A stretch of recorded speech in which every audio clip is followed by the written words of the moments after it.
Buenas tardes y bienvenidos una semana más a Value School, su cita semanal cada miércoles, ocasionalmente los jueves, con los principios de las finanzas personales responsables y de la inversión consciente.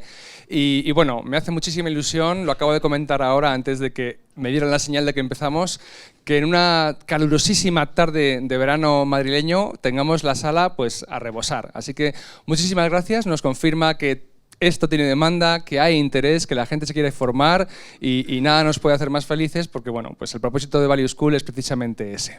El acto de hoy es especial porque marca el final del curso. Esto se llama Value School, no deja de ser una escuela un poquito especial y hoy terminamos el curso y nos vamos de vacaciones. Entonces la última conferencia coincide con que es lo que llamamos un evento gestor, donde traemos a un gestor que lleva años consiguiendo resultados extraordinarios para sus partícipes con la gestión que hacen, nos van a explicar cómo lo hacen, cómo lo consiguen y luego, como siempre, pues tomaremos preguntas del público en la sala y también de las redes sociales. El acto, como es habitual, se transmite por nuestro canal de YouTube.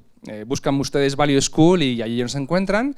Y también se subirá al podcast. Mañana tenemos nuevo episodio del podcast. Saben que todos los actos se publican en YouTube y luego al cabo de unas semanas sale el MP3 para aquellos que lo quieren escuchar pues, conduciendo o cuando van a hacer deporte al parque, pues también lo tienen todo en audio. Como saben, los contenidos vienen designados por lo que conocemos como Ruta Value, que es un itinerario pedagógico cuyos hitos mensuales los tienen todos descritos en nuestra página web, en la sección de blog, ahí viene Ruta Value. El de este mes era el Value Investing, la inversión en valor. Comenzaremos en septiembre con el análisis de compañías. Próximamente pondremos ya en nuestra web los actos que están previstos para el mes de septiembre, ya los tenemos cerrados, pero bueno, como vamos a hacerlo quizás no la semana que viene, pero sí dentro de unas semanas. Al fin y al cabo, pues la semana que viene, como saben todos ustedes, tenemos la primera edición de la universidad, la Escuela de Inversión en Valor de Value School, la escuela de verano, y estamos muy contentos. Los que están aquí ya ven que las sillas tienen un adminículo, un accesorio especial, y es que tienen ya una pala, porque los chicos, 40 chicos becados van a empezar aquí la semana que viene a aprender a invertir en valor pues con grandes gestores y estas palas les van a ayudar a poner sus iPads, sus ordenadores y a tomar notas, lo cual pues es una experiencia pionera y esperemos que sea un éxito. También a mí me gusta decir que Value School está creciendo y crece muy rápido con todo su apoyo. Son ustedes los que nos ayudan a difundir nuestra misión.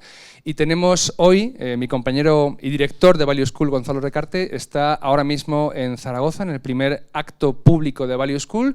Y bueno, pues nos vamos a extender, vamos a llevar la buena nueva, digamos, por toda España, donde nos quieran escuchar.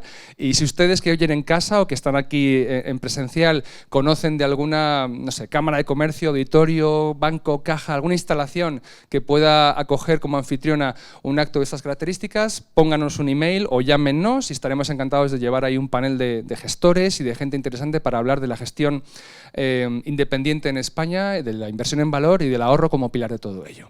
Bueno, pues sin más, termino con los anuncios porque quien importa es don Pablo González, que es el invitado que viene hoy a contarnos cómo gestiona su estilo y muy brevemente, porque creo, a juzgar por el interés que ha suscitado, creo que lo conocen sobradamente. Pablo González es ingeniero agrónomo y MBA o MBA por el IES. Cuenta con más de 25 años de experiencia como director ejecutivo y gestor en Nueva York, Londres y Madrid en entidades financieras internacionales de primer nivel. En el año 2007, hace ya 11 años, fundó Abaco Capital con José Costales. Abaco es una gestora independiente que ofrece fondos mixtos y flexibles con filosofía value, en los que ambos socios, Pablo y José Costales, coinvierten con sus partícipes. Vamos a hablar de Abaco Capital y de la gestión que está llevando Pablo con su equipo desde, como acabo de mencionar, 2007. La charla durará pues unos 40 minutos, será un diálogo, como suele ser habitual con ese tipo de actos, y después daremos paso a las preguntas del público y también presencial y en sus casas. Bueno, Pablo, pues muchísimas gracias por aceptar la invitación y ser el broche de oro a este curso. Muchísimas gracias a ti por invitarnos y a Value School, ¿no? Fenomenal, claro que sí. ¿Tienes el micrófono encendido? ¿Todo bien? Sí, perfecto. creo que sí, ¿no? Estupendo. ¿Le oyes bien ahí? Fenomenal. Vale, me decían que eso, te lo acercaras un poquito para que te oigan desde casa muy bien. Pablo, pues te voy a dar el mando, porque tú lo tienes ahí, vas a ser quien administra diapositivas. Y la primera pregunta que te quiero hacer es ¿cómo te iniciaste en esto de la gestión value? Tú vienes de empresariales, de económicas, ¿cuál es tu bagaje y qué te llevó a invertir, sobre todo, en valor? Bueno, pues yo no vengo precisamente de valor, ¿no? Sí, sí, oye, a ver, dale. Está encendido, ¿no? A ver, déjame un momentito. Sí, está encendido. Todo está en luz verde. ¿No se oye? ¿No se oye? Ahora sí, vale. Pues ahora sí, adelante.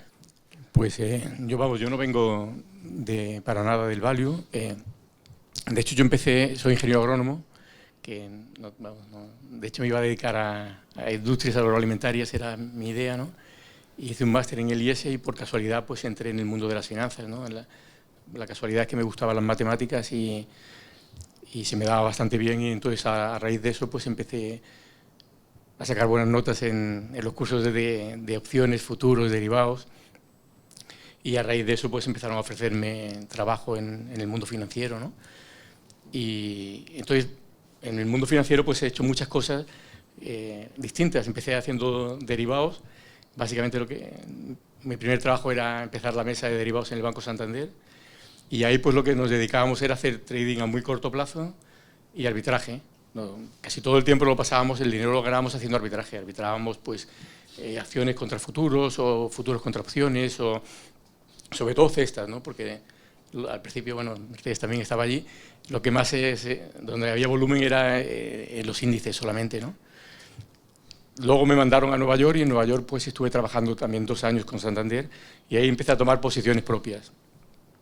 Principalmente era high yield y también pues deuda latinoamericana, ¿no? Que en aquella época pues estaba todo el proceso de reestructuración de la deuda latinoamericana, lo que se conocía como el plan Brady, ¿no? Y tenía mucha opcionalidad, por eso nos llevaron a gente que fuera muy buena con números para un poquito intentar ver cómo valorar aquellos paquetes. Básicamente era la época en que se estaba intercambiando toda la deuda que había entrado en suspensión de pagos en los años 80, y se estaba reestructurando con distintas opcionalidades en el tiempo por bonos nuevos, generalmente eran en dólares, ¿no? Y luego pues ya seguí toda mi vida en eso, ¿no? O sea, seguía toda la vida tomando posiciones propias. De ahí mi jefe se marchó a Nomura, también en Nueva York, y ahí estuve pues tomando posiciones propias, principalmente en renta fija, arbitraje, monedas, muchos derivados, y ocasionalmente también en acciones, pero en acciones muy a corto plazo, y también mucho de lo que se llamaba valor relativo, ¿no? Pablo, acabas de decir que se te daban bien las matemáticas, que te gustaban los números. ¿Cómo es que acabaste en el value investing? Porque, vamos, con estas pinceladas que nos has acabado de dar, mucha matemática no suele ser lo que nos dicen los gestores a los que invitamos, ¿no? No, en absoluto. Precisamente yo creo que lo interesante es que después de probar muchos métodos y con mayor o menor éxito, pues encontré la escuela de valor, ¿no? Yo creo que tuvo mucho que ver al principio con Warren Buffett, ¿no? Empecé a conocer a Warren Buffett, a leer los primeros libros sobre él. Cuando empezó a cotizar la acción B, pues, de Berkshire Hathaway, pues compré algunas, y ya empezaba a seguir un poquito lo que él hacía, ¿no? Entonces veía que tenía mucho que ver con lo que hacíamos en prop trading, de hacer mucho análisis. Pues, por ejemplo, una cosa que hacíamos mucho era ir a los países que acababan de hacer default, o que estaban reestructurando, que estaba el Fondo Monetario Internacional allí, ¿no? Pues a Corea, a México, a Brasil, a Argentina, a Rusia cuando entró el default, ¿no? Pues íbamos allí a buscar cosas, pero con un horizonte muy, muy a corto plazo, ¿no? De ganar dinero para los próximos 12 meses, porque era, vamos, a 6 meses como mucho, ¿no? Me estoy exagerando. Y era una vida muy cortoplacista, ¿no? Entonces vi que esto tenía mucho más sentido, porque veía que muchas veces, casi siempre en el corto plazo, pues te equivocas, ¿no? O sea, no te equivocas, tienes la idea más o menos bien, pero hay muchísimos factores a corto plazo que pueden hacer que una tesis que sea cierta no funcione en el corto plazo, ¿no? Y entonces vi que lo que decía Warren Buffett tenía muchísimo más sentido, ¿no? ¿Y qué te llevó a dar el salto? Dejar la comodidad quizás de estar trabajando para un banco como era Santander y ponerte por tu cuenta con tu socio en el año 2007. No, yo creo que fue un proceso gradual, ¿eh? Fue un proceso bastante gradual en el tiempo. Yo creo que durante mucho tiempo, además del dinero, vamos, con los bonos que me iban pagando y eso, pues lo iba invirtiendo en empresas de valor, ¿no? Y siempre a medio y largo plazo por mi cuenta, siempre, ¿no? ¿Por tu cuenta? Invertía por mi cuenta siempre, con este tipo de filosofía, ¿no? Y luego, pues, tenía la suerte también de que el mercado de crédito le conocía muy bien, ¿no? Porque había estado muchos años haciendo mercado de crédito, Y el mercado de acciones pues también, ¿no? Porque sobre todo conocía muy bien las empresas americanas, inglesas y muchas de Latinoamérica, ¿no? Y entonces pues yo veía con claridad absoluta que lo que tenía sentido para hacer era invertir a largo plazo, ¿no? Con pocas ideas, portfolios concentrados, pero fue un proceso lento, te quiero decir, fue un proceso lento sobre todo, yo creo que el value investing o la filosofía de valor es bastante fácil y bastante simple de estudiar, ¿no? Lo difícil es implementarla, ¿no? Y sobre todo, todavía me equivoco, es decir, equivocarte, ver los errores que me equivoco mucho, vamos, ver los errores que cometes, conocerte a ti mismo, no saltarte pasos. Todos tenemos la tendencia, ¿no? A ir hacia el corto plazo, de pronto todos tenemos la tendencia a saltarnos pasos, ¿no? Entonces, lo difícil es implementarlo. Pablo, entonces entiendo que durante un tiempo tú gestionabas de una manera por la mañana el trabajo y luego privadamente sí, bueno, otra filosofía hasta que eso ya fue insostenible, sí, a lo mejor, sí, o tenías... Sí, no, siempre pensaba que lo iba a hacer. Que antes o después yo no quería seguir haciendo proprietary trading, ¿no? Es una vida muy estresante. Bueno, o sea, alguna vez lo he contado, ¿no? Cuando no sé, a principios de los 90 ya dormía en casa con un Bloomberg, ¿no? Y te llamaban por la noche cuando se movía. O sea, no podías perder ningún mes, ¿no? Entonces era muy estresante, tenías que estar siempre... Estaba siempre estresado, ¿no? Entonces, no era una forma de vivir buena. Yo creo que esto es una forma que obtiene mucho mejores resultados y además eres más feliz, ¿no? Que es lo que... Y vives más tranquilo, dentro de que siempre te llevas de justos y pequeños sustos, ¿no? Pero... Pablo, ¿y cuál fue la misión o los principios con los que fundasteis Abaco Capital? Sobre todo, y ahora te lo voy a contextualizar la pregunta, en un país como el nuestro, en España, donde la palabra value muchos ya empiezan a decir que es una especie de moda, ¿qué es lo que os propusisteis ofrecer y qué es lo que hoy ofrece de distintivo a Abaco Capital entre el panorama de gestoras que llevan esa etiqueta de inversión en valor? Pues te voy a decir que hay una parte de lo que nos proponíamos y otra parte de lo que es la realidad, ¿no? Y la realidad te venía impuesta no solo por lo que tú quisieras hacer, sino por lo que realmente había demanda para que hicieras, ¿no? Entonces, cuando empezamos, al principio que empezamos, pues empezamos con nuestro dinero y el de algunos familiares y amigos. Básicamente era todo lo que teníamos, ¿no? Y básicamente todo lo que teníamos estaba invertido pues dentro de nuestros fondos, ¿no? Entonces, lo que pensábamos, o por lo menos en las mismas posiciones que los fondos, ¿no? Cuando no era posible, y lo que pensábamos era, lo que nos encontramos fue que básicamente nos encontramos con dos tipos de personas, ¿no? La mayoría pues nos decían, oye, queremos un portfolio que tenga un poquito de volatilidad, pero que a medio y largo plazo nunca pierda dinero, ¿no? Porque muchos eran ya personas mayores o estaban poniendo con nosotros una gran parte de su patrimonio, ¿no? Y entonces decidimos una estrategia en la cual pues, una gran parte la invertíamos en crédito y otra gran parte, pues, la invertíamos en renta variable, que normalmente no solía pasar más de un tercio, ¿no? Alrededor del 30% era lo máximo que poníamos, ¿no? Y luego nos encontramos pues nosotros mismos y algunos amigos más que tenían ganas de poner un poquito más de riesgo, ¿no? Y entonces ahí éramos más flexibles. Cuando veíamos oportunidades, pues nos vamos al 60, al 70, hay veces que nos vamos al 80, al 90, según donde vemos más oportunidades, y en renta fija o en renta variable, ¿no? Y también tenemos la flexibilidad de tener caja cuando no tenemos muchas ideas o no somos capaces de encontrar muchas cosas, ¿no? Y luego las otras limitaciones era que era lo que éramos capaces de hacer, ¿no? Si te fijas, otra de las cosas que te pasa es que portfolios concentrados son muy buenos a largo plazo, pero sobre todo también tienes que ver que los portfolios limitados, o sea, los recursos con los que cuentas, ¿no? Si tienes pocos analistas, si sois pocas personas en el equipo, es mucho más lógico que te vayas a portfolios concentrados, ¿no? Yo creo que en diversificación ya con 8 o 9 valores empiezas a tener una diversificación bastante buena, ya con 19 20 valores pues tienes bastante más, ¿no? Y si además son de renta fija y renta variable, pues ya conseguimos una cierta diversificación, ¿no? Entonces, básicamente, lo que veníamos haciendo era lo que veíamos que tenía sentido para nuestros clientes, que era lo que nos pedían y que era lo que realmente podíamos hacer dentro de una filosofía de inversión a largo plazo, ¿no? ¿Dónde encontráis las oportunidades de inversión? ¿Dónde buscáis valor? A ver, pues aquí me voy a ayudar un poquito aquí de la diapositiva, no sé si te Sí, por supuesto. A ver, yo me voy a mover un poco para que se pueda ver la pantalla. Básicamente con las cosas que empezábamos al principio era value, comprar barato, pensar a largo plazo y priorizar análisis sobre predicciones, ¿no? Lo demás vino un poquito todo hecho como consecuencia de las capacidades que teníamos y como consecuencia de lo que la gente que cuando empezábamos nos pedía y quería, ¿no? Y en cuanto a cómo encontramos las oportunidades, pues realmente las oportunidades las encontramos, una gran parte de las oportunidades las encontramos leyendo y la otra gran parte de las oportunidades las encontramos hablando con gente, ¿no?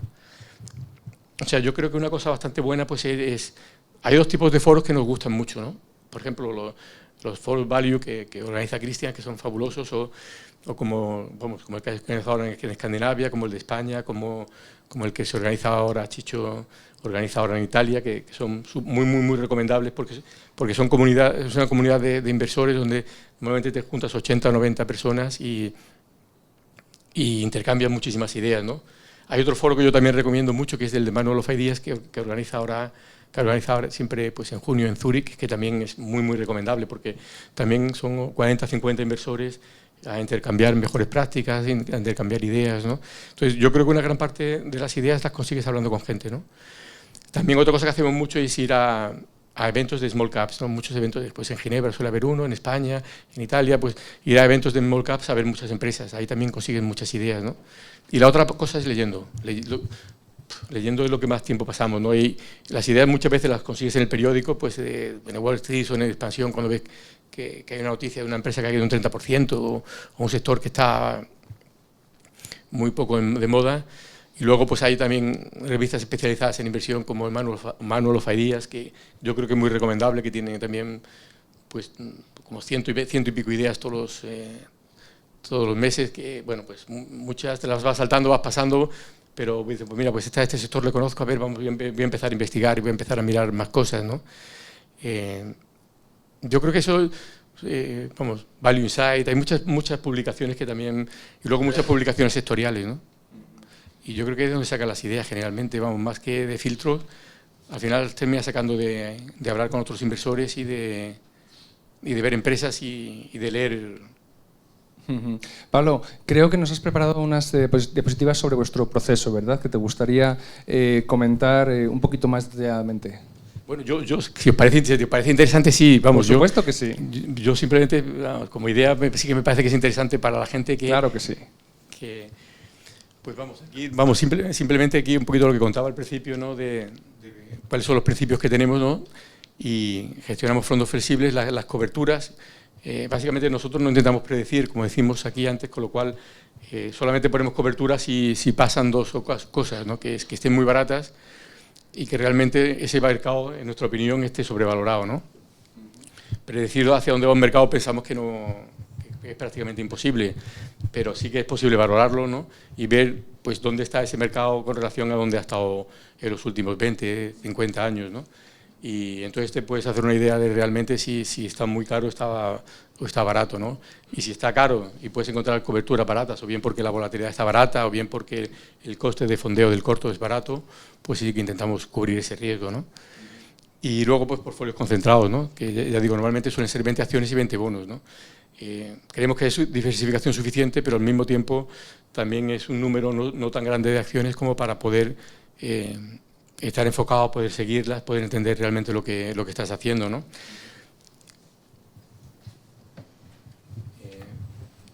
Sí, básicamente el proceso que seguimos de inversión, y lo voy a contar un poquito, pero sobre todo el proceso es muy fácil, lo difícil es seguirlo, ¿no? Y por eso tenemos mecanismos y cosas que ponemos aquí, a ver qué os parecen, ¿no? Básicamente es lo que empezamos por el análisis y selección de ideas, ¿no? En el análisis siempre lo que a nosotros nos pasa, el problema más grande que solemos tener es que pues lees una idea, te lees toda la información que te da la empresa, lees un poquito lo que piensan otros inversores, lo que piensa la gente y sacas un montón de información, ¿no? Y muchas veces nuestra tendencia primera es a tomar decisiones basadas en la información de lo que hemos leído, de lo que hemos visto, ¿no? Y eso nos pasaba mucho. Y entonces ahora lo que hemos dado cuenta es que muchas veces hay mucha información que es muy importante, que es tremendamente relevante, que es fácil de conseguir, pero que muchas veces no la saltábamos, ¿no? No la saltábamos ¿por qué? Porque pues, muchas veces solamente la información que ves delante tuya es la que crees que es importante, y muchas veces hay información que no la tienes a lo mejor tan cerquita, pero que es mucho más importante, que no es difícil de conseguir. Entonces lo que nos establecimos tanto para el análisis, no saltarnos pasos, como luego para la hora de tomar decisiones empezamos a hacer una lista, una lista de qué son los aspectos que tenemos que mirar en cada empresa, ¿no? Tenemos una para renta fija y otra para renta variable, ¿no? Pablo, estoy entendiendo, por ejemplo, que dais mucha importancia a no caer en estos sesgos de disponibilidad o de confirmación, que bueno, son términos que han salido ya en entrevistas con otros gestores, y os vais poniendo vuestras vallas, ¿no? El checklist para no caer a lo mejor en solo quedarte con la información que confirma tu tesis, etcétera. Sí, eso es lo más importante, porque el proceso es fácil, pero tú mismo te engañas. O sea, casi todos los fallos, cuando los vemos luego, es porque porque no hemos saltado pasos o nos hemos engañado en cosas, no nos hemos saltado pasos o nos hemos equivocado porque creíamos que sabíamos una cosa y realmente no la sabíamos, ¿no? El problema también muchas veces que te crees que sabes mucho más de lo que sabes, ¿no? Y con información limitada pues tiendes a saltar, a tomar ideas, ¿no? Y Pablo, esto es algo que no se cura con la edad, es decir, ni con la experiencia. Vamos, que uno puede llevar gestionando 25 años y cometes esos mismos errores, es decir, esos comportamientos en piloto automático siguen estando ahí y hay que permanecer alerta. Sí, hombre, yo quiero pensar que con el tiempo mejoras un poquito, pero un poquito solo, sí. Sí, tienes que estar siguiendo alerta y si no vuelves a caer. Y aparte, no sé, bueno, yo creo que cada uno tiene los errores a los que caen más a menudo, ¿no?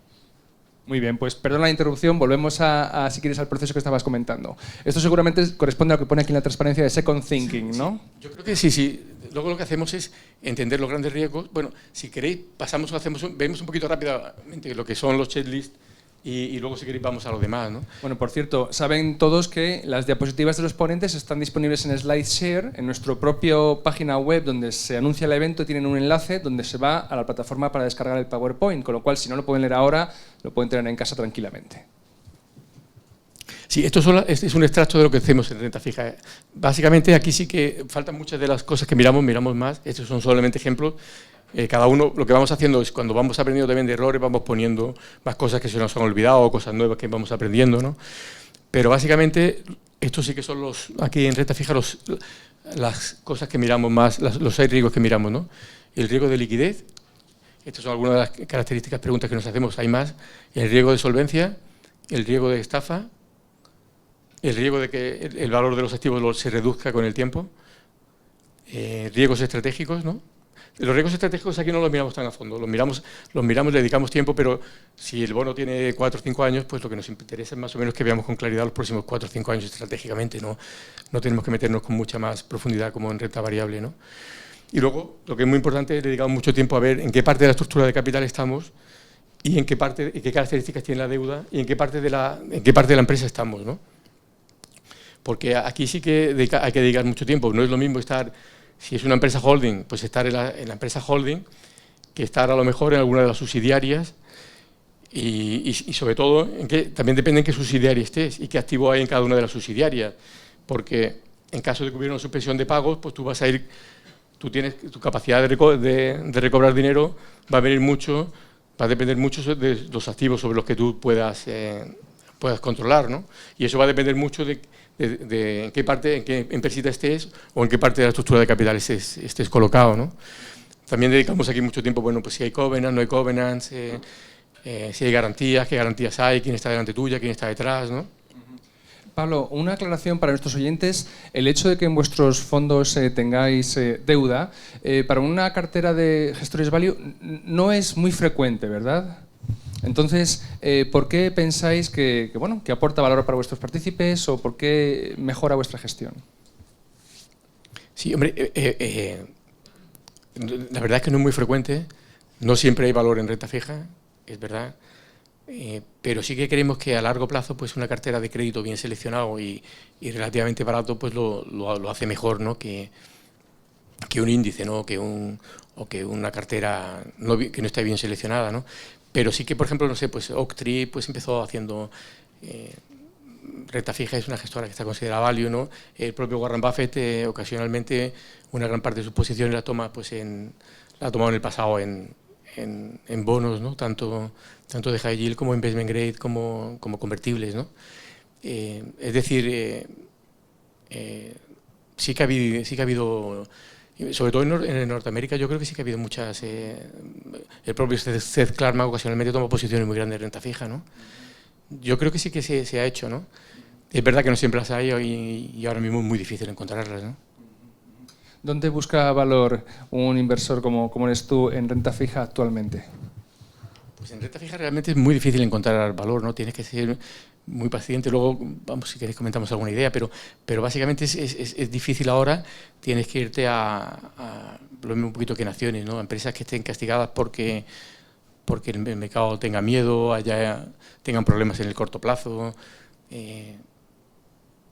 Y generalmente tienes que ir a la zona de entre desde el doble B al triple B, ¿no? Que es donde suele haber más oportunidades. También porque muchas veces, y esto es una cosa muy interesante, hay muchas veces que muchos fondos no pueden tener cosas que no sean investment grade, ¿no? Entonces, muchas veces cuando un bono que es triple B pasa pues a doble B más, simplemente, aunque el riesgo siga siendo el mismo y realmente las cosas no hayan cambiado demasiado, pero simplemente haya cambiado el rating, hay muchos inversores que se ven forzados a vender y que no pueden comprar ya más esos bonos, ¿no? Y ahí pues normalmente muchas veces suelen aparecer oportunidades, ¿no? En general tienes que buscar en oportunidades en cosas que haya o vendedores forzados o gente que no quiera comprarla, ¿no? O alguna cosa que no esté bien entendida, ¿no? O que no se le está, o a veces que encontramos algún convertible que a la gente no le da valor a la opcionalidad, pero creemos que sí que la tiene, ¿no?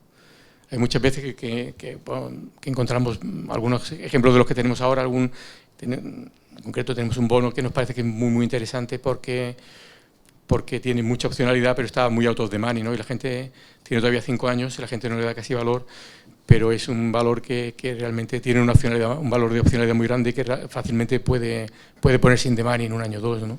Pablo, simplemente para los oyentes menos expertos, ¿nos explicas qué significa esto de in the money y out of the money? Que además es en inglés. Sí, perdona, ¿no?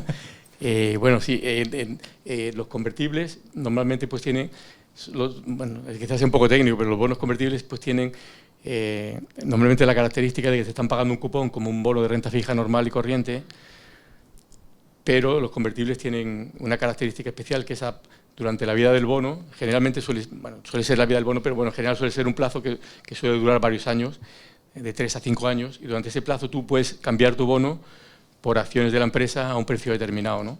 Es una opción que tú tienes, que nadie te puede forzar a hacerla, ¿no?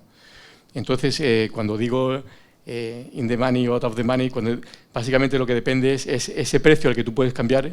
Imaginemos que tú puedes cambiar tu bono por acciones de la empresa a un precio de 10 euros, ¿no?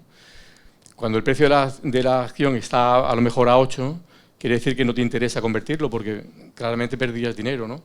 Entonces eso es lo que llamamos que está fuera del dinero. Es decir, ahora en ese momento el valor de la opción es menor, ¿no? Porque no se puede convertir, ¿no? Entonces lo que me refería antes es que cuando eso se produce, el mercado muchas veces no le da prácticamente ningún valor a esa opcionalidad, ¿no? Pero tiene esa opción a lo mejor por 5 años. Y si es una empresa muy volátil o muy cíclica, si durante esos 5 años se da la vuelta del ciclo, ese valor, ese precio de 8 puede pasar fácilmente a un precio de 14, 15, en cuyo caso ya lo que te interesa, ya estaría in the money, estaría 4 puntos in the money, y ya pues lo que te interesaría en algún momento determinado es dejar de cobrar el cupón, y en ese momento tú lo que haces es que cambias el bono por las acciones. Te has llevado el cupón y además vas a tener una ganancia de capital que va a ser proporcional a la diferencia entre donde esté el precio en el momento en que tú lo cambies y dónde está el precio de conversión del bono, ¿no? No sé si queda Perfecto, claro. yo creo que ha quedado muy claro y da gusto con gente. ¿Te has dado clase alguna vez, Pablo? No, que va. Pues no se te daría mal tampoco, creo que lo explicas muy claramente. Pablo, pues si quieres continuamos con el proceso que estabas explicando. Sí, pues yo creo que en renta fija, yo creo que paso sino al de renta variable. El de renta variable, si os fijáis, ya miramos cosas muy distintas, ¿no? Algunas cosas son parecidas y otras cosas no. Aquí esto es un extracto y faltan 3 o 4 de los titulares que básicamente aquí lo que dedicamos muchísimo tiempo es a conocer el sector. Conocer el sector, los círculos sobre todo intentar entender el negocio y el sector, ¿no? Y luego las fortalezas, debilidades, estrategias, ventajas competitivas, ¿no? Luego dedicamos un poquito de tiempo a la salud financiera operativa del negocio, pero no tanto, a la calidad de los resultados. Y luego hay 3 cosas que no aparecen aquí, pero que básicamente dedicamos mucho tiempo a pensar sobre el equipo gestor y sobre los principales accionistas de la empresa, ¿no? Cuáles son sus motivaciones, cuáles son los principales riesgos que tiene. También le dedicamos mucho tiempo. y bueno, hay algún otro más, pero no me acuerdo ahora mismo, pero bueno, pero básicamente son fíjate lo importante que es tenerlo delante, porque si no lo tienes se te olvida. Y luego pues dedicamos mucho tiempo a esto, a second thinking, aspectos de autocontrol, y una cosa que hacemos últimamente también es clasificar la empresa y la idea de inversión, para ver qué tipo es. No es lo mismo cuando invertimos en una empresa que puede componer a medio o largo plazo, una empresa de calidad, que cuando estamos invirtiendo en valor en una liquidación o en una reestructuración, o simplemente estamos invirtiendo en una empresa mediocre porque pensemos que está muy, muy barata, ¿no? Me parece muy bonito ver cómo, no sé si tiene que ver con tu mente de ingeniero a lo mejor, pero esta aproximación metódica, el método de trabajo paso por paso, no saltarse los puntos del proceso, ser disciplinado en el seguimiento fiel con cada tesis de inversión. Bueno, creo que eso malo no puede ser. Y creo que, bueno, por lo que estoy viendo hay un método que seguís fielmente, ¿verdad? Sí, yo le recomiendo a todo el mundo, sobre todo a la gente que siga que tenga un método, porque a lo mejor con el tiempo ya no les hace falta, pero sobre todo al principio, bueno, a mí ya os digo, se me siguen olvidando las cosas, ¿no? Si no las sigues, así te olvidan, ¿no? Yo creo que es fundamental a la gente al principio tener un pequeño método. A lo mejor no tiene que ser muy complicado, pero sí tener un método de lo que quieres hacer y cómo, ¿no? Pablo, si quieres ponte un poquito más de agua, porque veo que se te ha acabado, voy a hacerte la siguiente pregunta. Claro, el método lo que plantea, lo que permite, entiendo yo, es maximizar la frecuencia de los aciertos y minimizar la probabilidad de error. Esa es la misión. Pero errores, supongo que en una carrera tan larga habrá habido.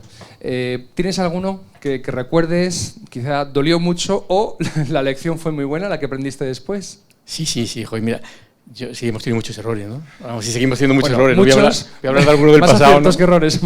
Sí, tenemos aciertos que errores, pero te quiero decir, este negocio, desgraciadamente, yo creo que, o afortunadamente, se trata de tomar decisiones, ¿no? Y todo el que toma decisiones se equivoca y joder, ya tienes que partir sabiendo que te vas a equivocar y que tienes que aprender de tus equivocaciones, ¿no? Eso es...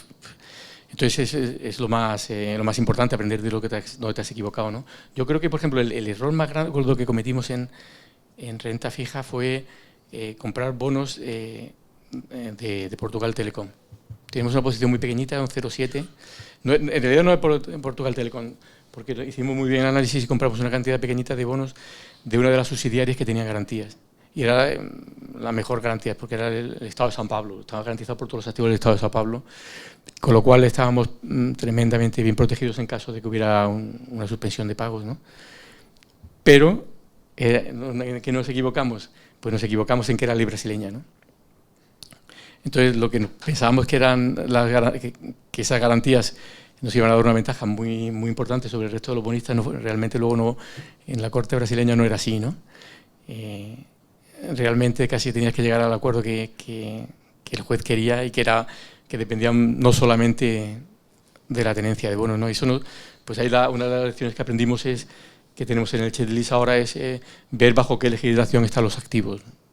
No solamente el bono, sino también los activos, porque puede que el bono esté bajo legislación inglesa o legislación americana, que es fenomenal, pero bueno, aunque esté bajo legislación de esos países y puedas ir a la corte en esos países, si los activos están en otro país y están bajo legislación de otro país, pues realmente no te vas a poder quedar con los activos, ¿no? O sea que ese método se refina con la práctica, es decir, un error que se comete, se mete en el checklist un paso más, otra comprobación antes de dar al siguiente paso en la toma de decisión. Claro, ese es el proceso es equivocarte e intentar aprender algo, ¿no? Pero... Vamos, no digo que el proceso sea siempre equivocarte, pero sí que cuando te equivocas... la primera fila, que son sus compañeros, están haciendo así con la cabeza como... Pablo, ¿y éxitos? Has comentado un error y una lección y una buena jugada que dijiste, mira, fue un análisis, a lo mejor remábamos contra corriente, el consenso de la industria no iba por aquí y sin embargo tuvimos razón. No sé, yo creo que no sé, quizás a lo mejor sea un poco presuntuoso, pero por ejemplo, yo creo que alguna vez hemos hecho las grandes aciertos, hemos tenido muchos, pero no grandísimos. Lo que sí es verdad que no sé, que casi yo diría que el 95-96% de las empresas que seguimos llegan al intrínseco. O sea, los intrínsecos que nos marcamos casi siempre se cumplen. ¿Puedes explicar para los usuarios que no entienden muy bien eso que llamas intrínseco? ¿A qué te refieres? Sí, nosotros lo que hacemos es que cuando analizamos una acción y también más o menos en un bono, pues lo que pensamos es cuánto creemos que debería de valer esa acción, ese bono en circunstancias normales, en el medio plazo, ¿no? Y muchas veces pues no está ahí, o bien porque tienen problemas temporales, o bien porque tienen un problema de liquidez en el corto plazo, o bien porque tienen un problema de que va a haber una reestructuración y todavía pues, no se ven las cosas con claridad. En muchos casos simplemente es que es cíclico, es parte del ciclo, ¿no?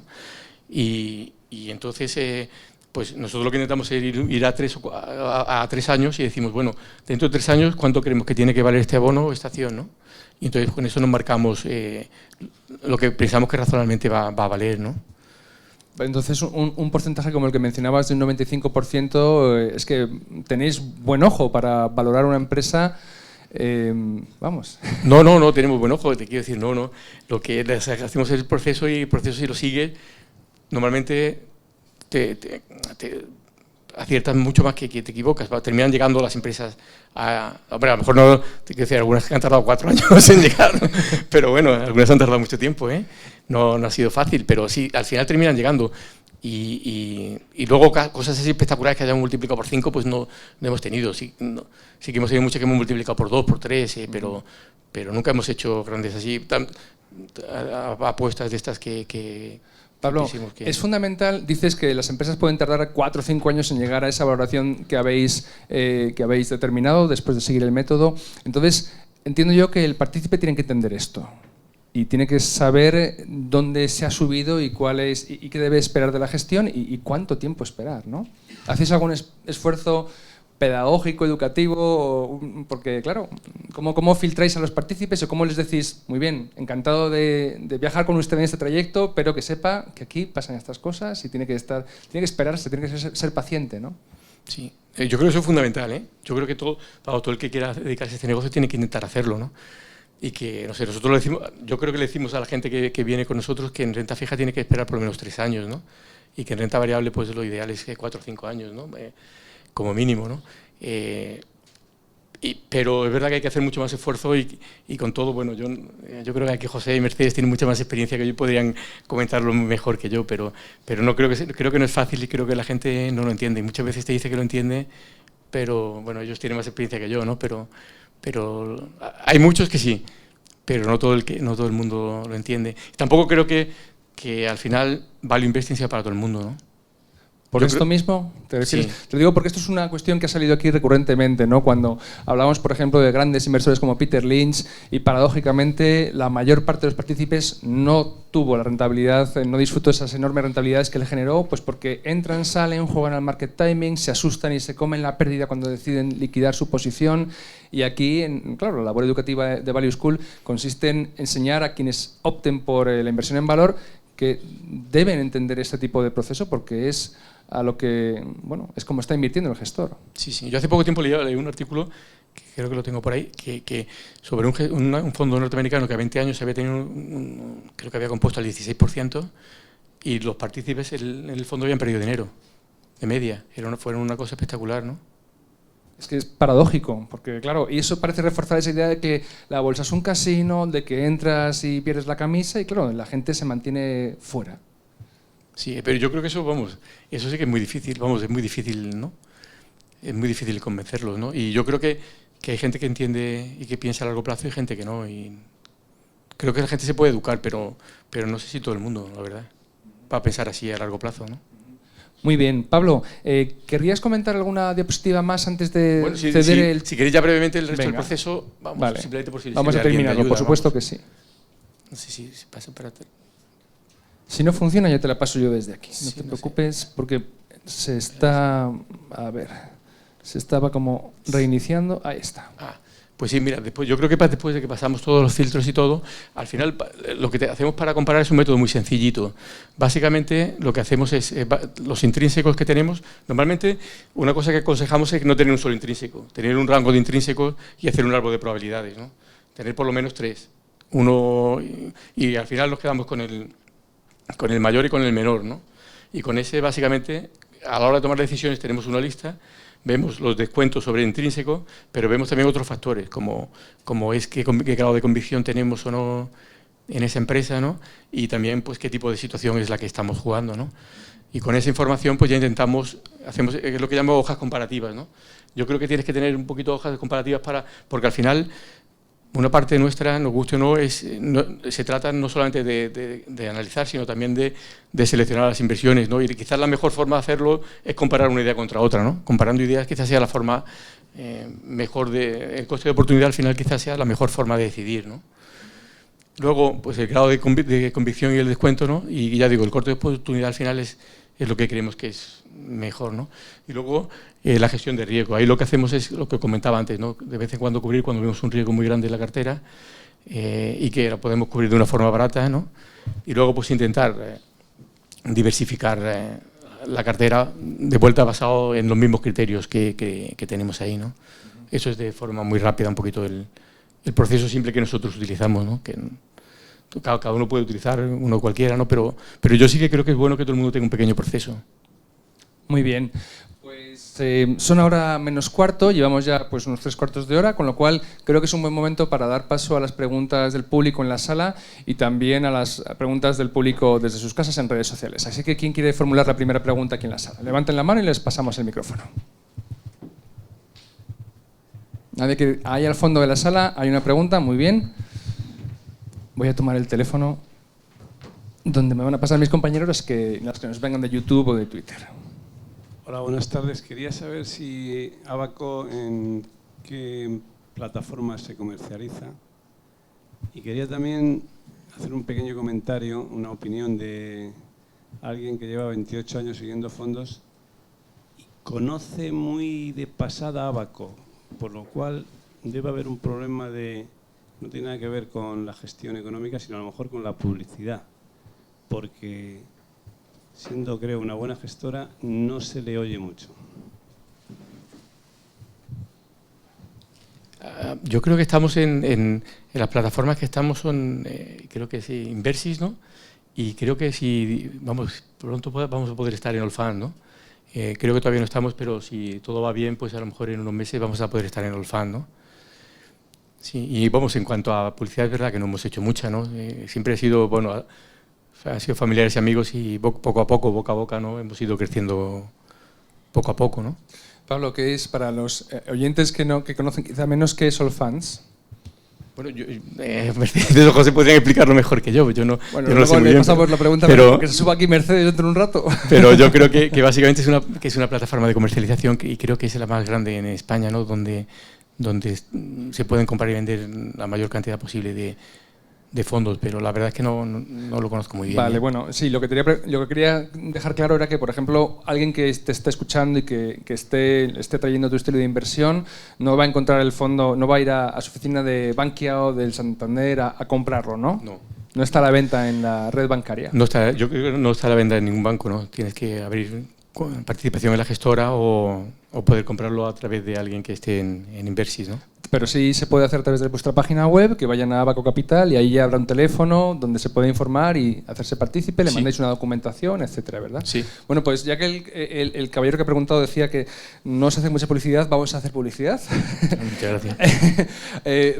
Pablo, para inversores conservadores tenéis el Abaco Renta Fija Mixta Global. ¿Cuáles son sus características más significativas? Pues yo creo que básicamente es un fondo principalmente de crédito y básicamente puedes tomar hasta el 30% en renta variable, pero básicamente lo que intenta es ser un fondo de crédito con un poquito más de upside, tomando algunas de las mejores ideas de renta variable que tenemos en los otros fondos y las ponemos aquí, pero en una cantidad más pequeña, ¿no?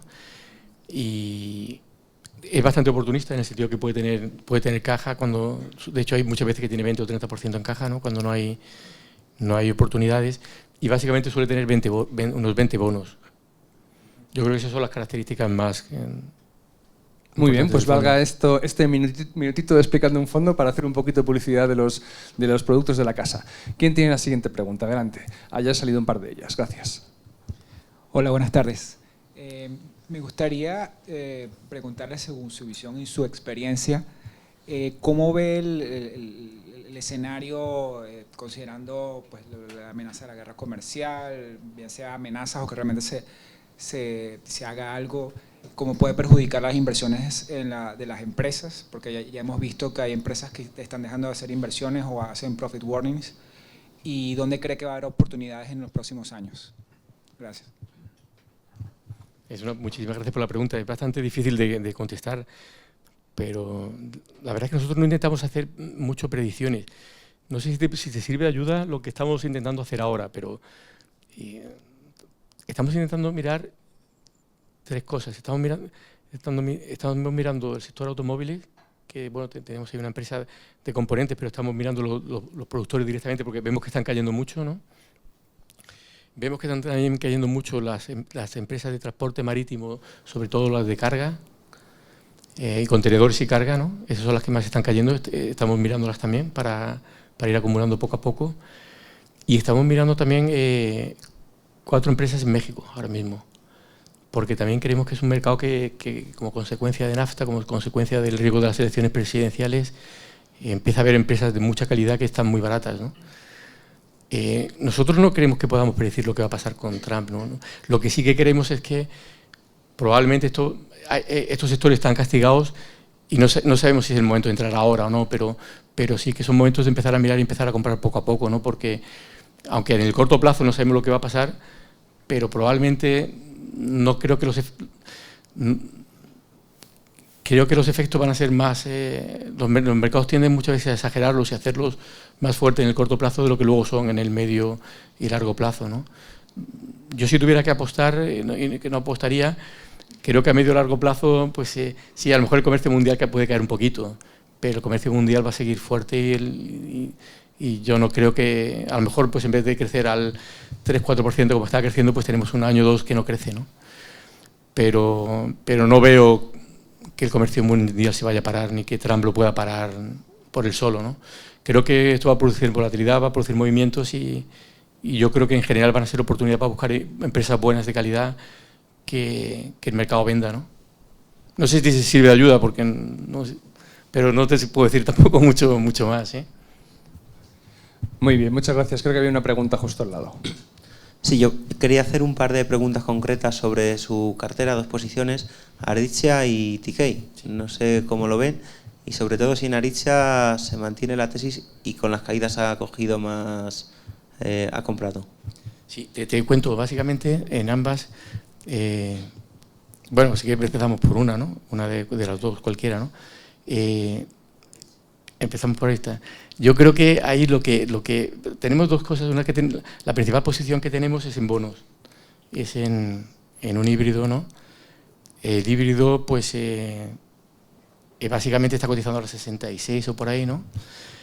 Francos suizos. ¿Qué es lo que nosotros pensamos? Nosotros pensamos que las probabilidades de default de Aritzia son prácticamente nulas, ¿no? ¿Qué es lo que creemos que va a pasar, ¿no? Pues no sabemos lo que va a pasar, ¿no? Pero hay 3 posibilidades, básicamente, ¿no?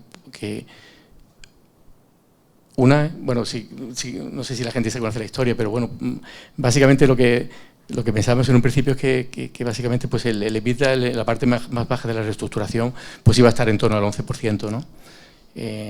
Ahora ha seguido bajando y está por debajo de eso, ¿no? Entonces nosotros lo que creemos es que si se mantiene por debajo de esto, tienen 3 cosas que pueden hacer, ¿no? Una, que es la primera, que es vender Picard. Si no venden Picard, tienen otro, con eso podrían conseguir unos 200 millones. Nosotros creemos que con esos 200 millones ya pasarían el problema de liquidez. Aritzia no tiene un problema de solvencia, tiene un problema de liquidez. Básicamente, valores como valores de la empresa, a medio plazo, menos de 3.500 millones no vale. Nosotros nos sale que la deuda ahora mismo, después de Picard, serían como 1.100, 1.150 y los híbridos serían 800, ¿no? Es decir, nunca habría un problema de solvencia, habría un problema de liquidez en el peor de los casos, ¿no? La pueden solucionar vendiendo Picard, lo pueden solucionar vendiéndola. Tienen 2 marcas más, la Brea y Otis, no me acuerdo, bueno, el segundo nombre de Otis, que los hemos valorado y pensamos que se podría vender uno fácilmente por 300 millones y otro por 250 millones, ¿no? Y luego la otra posibilidad es hacer una ampliación de capital, ¿no? La ampliación de capital, si ocurriera, no creemos que sea muy grande, creemos que sería como mucho 200 o 300 millones, ¿no? Pero de vuelta, tiene muchos activos para vender. Es decir, que esta empresa, yo creo que es de las cosas, yo tengo bastante claro que nosotros cuando hacemos nuestro proceso pensamos que hay menos de un 1% de probabilidades de que entre en default, ¿no? Ya te digo, tiene muchos activos para vender, no tiene un problema de solvencia, tiene un problema de liquidez, en el corto plazo y no sé, nosotros pensamos que lo que no sabemos cuándo va a ocurrir, ¿no? Pero sí, yo pienso que los 3-4 próximos meses probablemente una de estas cosas van a ocurrir, ¿no? Yo diría que 60% de probabilidades a que vendan algunos de los activos y unos 40% de probabilidades de que haya una presión de capital, ¿no? TK, la posición más grande que tenemos en TK es también de vuelta en bonos. También tenemos acciones y era el bono del que hablaba antes, ¿no?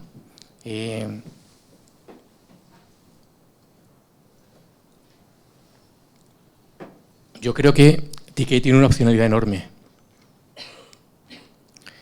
No sé cuánto es exactamente esa opcionalidad, pero es la típica empresa que puede pasar fácilmente de 8 a 16.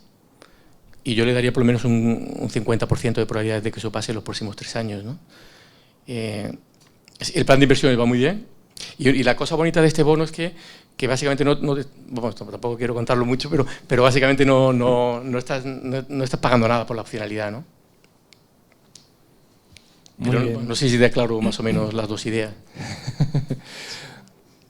Muchas gracias por la pregunta. Pablo, te voy a hacer una pregunta que nos llega de redes sociales.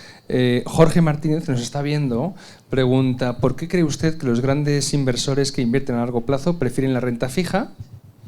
Y también pregunta después: ¿y cómo vivió usted la burbuja tecnológica? Bueno, la burbuja tecnológica, gracias a Dios, yo no tenía el fondo, pero no compré nada de tecnología, ¿no? Esa realmente fue muy fácil para casi todos los value investors, porque básicamente casi toda la comunidad estaba de acuerdo en que no había valor, ¿no? Entonces era bastante fácil de no entrar, ¿no? Y la primera pregunta, que decía que por qué los grandes inversores invierten en renta fija. Bueno, yo creo que renta fija es un buen... ¿A largo plazo? Yo creo que renta fija es un buen instrumento para entrar ocasionalmente, ¿vale? Yo creo que renta fija es ideal para dos tipos de personas.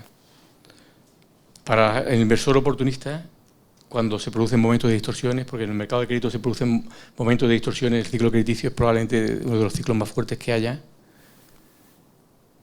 Y la segunda, para el inversor que no tiene un horizonte de inversión un poquito más corto, que tiene 2 o 3 años, ¿no?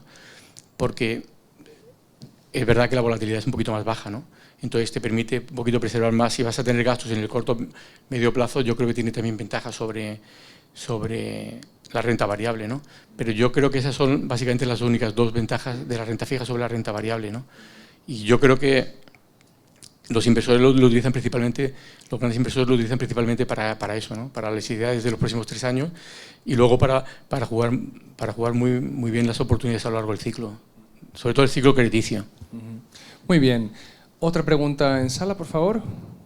Aquí en la segunda fila. Muchas gracias. Hola, gracias por la conferencia, Pablo. Consultarte únicamente para la gente que está empezando en esto del Value, ya que estamos en Value School, ¿qué libro recomendarías para iniciados y también un poco para gente que ya lo lleva más avanzado? Gracias. Bueno, Pablo, antes de que respondas, te diré que Juan Ochoa también pregunta por libros. Dice: ¿algún libro de análisis y valoración de empresas que pueda recomendar? Y libros que se asemejen a la metodología que utilizan los inversores value. Es decir, que como ves hay mucho interés. Sí, yo haría básicamente dos, ¿no? En cuanto a para evaluación, yo creo que en español es muy bueno el de Pablo Fernández, a mí me gusta, vamos, yo lo recomiendo mucho. Aparte yo creo que se puede entrar en la web directamente y no tiene ni que comprarlo, que es bastante bueno. Y luego me gusta a mí mucho me gusta mucho el de Copeland y hay uno que es el de Value Investing, uno cortito que hizo Greenwald,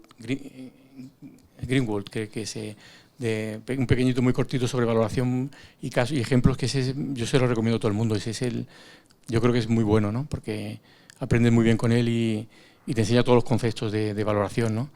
Y luego para gente que quiere, vamos, a mí los dos libros que más me gustan es el de Seth Klarman, Margin of Safety, ¿no? Y luego el de How to be a Stock Market Genius, ¿no? de Greenblatt, ¿no? Esos dos son los dos mejores para la gente que quiere empezar, yo creo, ¿no? Por mi opinión, vamos, bueno, luego están también los de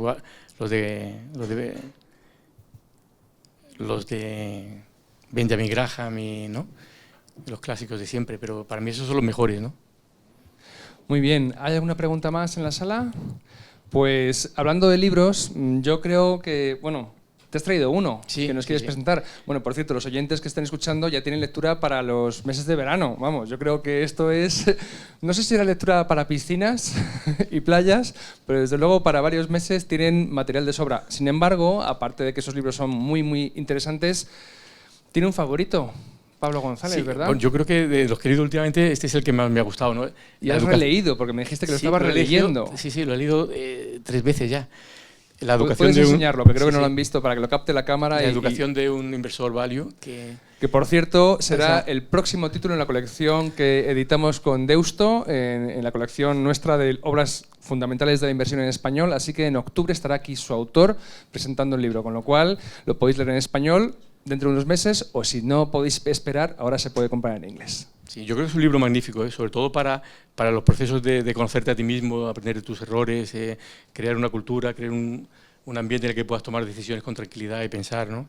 Yo creo que es lo más difícil. El proceso luego no es tan difícil, es muy fácil.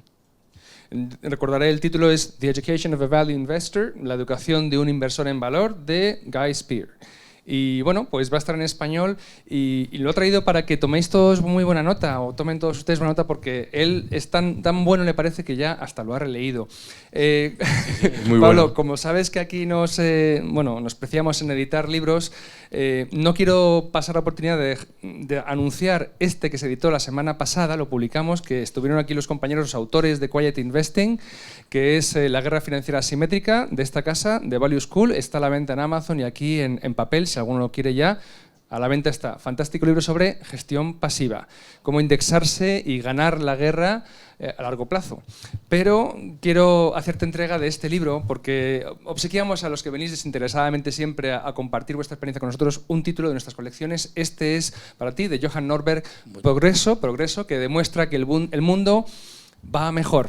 Aunque muchísimas gracias. Cosas en sentido contrario en las noticias, el mundo en los parámetros muy importantes va mejor. Gracias a ti, Pablo, por compartir tu experiencia con todos nosotros. Como te digo, la audiencia no solamente es la que llena esta sala, sino todos los miles que van a ver el vídeo de esta charla a partir de ahora. Muchísimas gracias por aceptar la invitación y esperemos tenerte otro día más adelante para que vuelvas a hablar de estos y otros temas. Muchísimas gracias a vosotros. Muchas gracias. Ha sido un placer.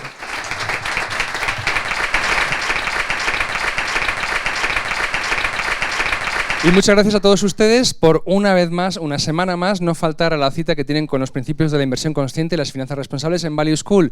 Como digo, esta es la última actividad que tenemos antes de septiembre. Comenzaremos el día 12 de septiembre. Creo que, si no me equivoco, vamos a tener aquí a Javier Ruiz, de Oros Gestión, dándonos una clase magistral sobre valoración de empresas. Y la semana siguiente, el día 18 creo que es, vendrá François Badelón, de Amiral Gestión. Así que empiecen a hacer hueco en la agenda, que en esas 2 semanas empezamos el curso por todo lo alto. Gracias, feliz verano y hasta septiembre.